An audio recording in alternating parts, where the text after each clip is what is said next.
माझ्या आजीवरून 1 वर्ष झालं ऑलमोस्ट. 1 वर्ष होऊन गेलं. घरात एखादा डॉक्टर का असायला पाहिजे याचं एक जिवंत उदाहरण तुम्हाला सांगतो. त्या आजीला एकदा ठेच लागली पुण्यात. ही पुण्यातली गोष्ट करतोय मी. तिला एकदा ठेच लागली. ठेच लागल्यानंतर आम्ही डॉक्टरकडे घेऊन गेलो. डॉक्टर म्हणाला नॉर्मल ठेच आहे, काय करतात ते ड्रेसिंग वगैरे केलं आणि घरी आलो. 1 दिवस गेला. दुसऱ्या दिवशी बघतोय तर तो पाय ना पूर्ण पायाच्या अंगठ्याला ठेच लागलेली, तिथून वरतीपर्यंत निळा निळा निळा होत होता. आम्ही घाबरलो काय झालं म्हणून. परत डॉक्टरकडे घेऊन गेलो. तिथे गेल्यानंतर त्याने आमच्याकडून एकतर टेस्ट करून घेतल्या खूप साऱ्या.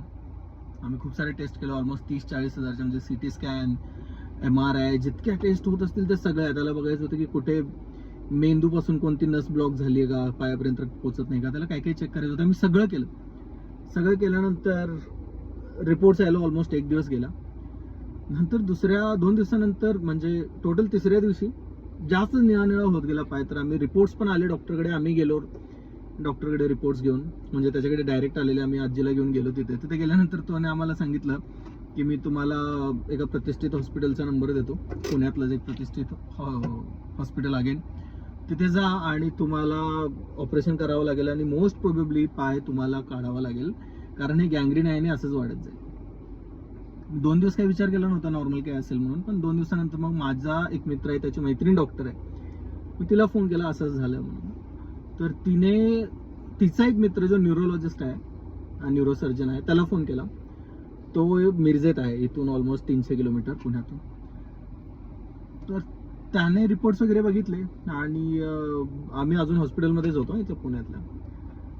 तर त्याने म्हणले किती वेळ सांगितलाय. तर ह्या डॉक्टरनी मला सांगितलं होतं की 5-6 तास तुमच्याकडे आहेत, नाहीतर ते गँग्रीन वाढत जाईल, त्याच्या आत तुम्हाला डिसिजन घ्यावं लागेल आणि ऑपरेशन करावं लागेल, हे सांगितलं होतं.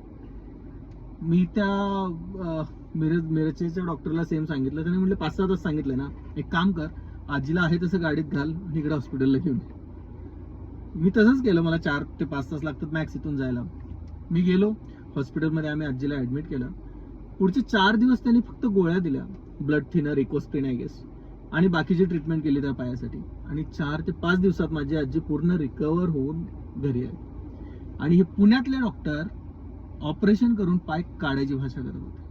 माणुसकी यांच्यामध्ये शिल्लक राहिली नाही राहिली मला कळत नाही. काय करावं.